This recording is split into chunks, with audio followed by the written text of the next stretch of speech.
Binili, 500cc. Saan to binili? Doon sa Dagupan. Sa Dagupan. Binili sa Dagupan. So ang problema ng motor ni boss ay naglulus yung kanyang push button. Ngayon nililinis ni Daniel yung kanyang mga i-terminal. Tapos ang susunod natin nililinisan yung starter motor niya. Lilinisan natin yung kanyang rotor, carbon brush, liliyain kung makapal pa.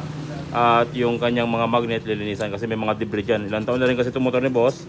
Yung debris ng kanyang carbon brush ay siya yung nagkakaroon ng problema kung bakit hirap umistart yung motor o hirap i-push button. Wala pa namang kick itong mga to, di ba? Boss, sabi ng kikin, di ba? Binili sa Dagupan. binili sa Dagupan. Tapos dito naman mga katropa, Mio Sporty, ang problema ni boss ay palaging napupundi yung kanyang taillight, palaging pumuputok at ilang beses na siyang nagpapalit ng bumbilya sa kanyang taillight.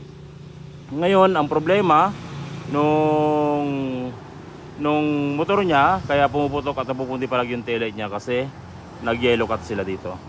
So ito yung mga sinaunang diskarte kapag nagpapas charger nung panahon pa to ng mga HID. Alam mo, nabutan mo yung HID? Hindi mo nabutan yung HID? LED nabutan mo?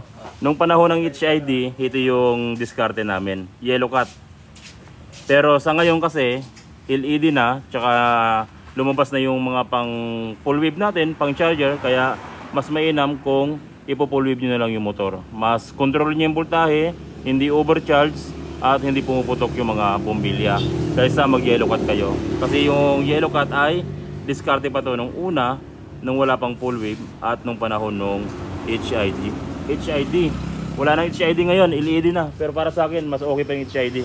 Malakas kumonsumo ng battery yung HID, pero mas malinaw siya, tsaka yung kanyang reflect mas malayo yung bato ng ilaw.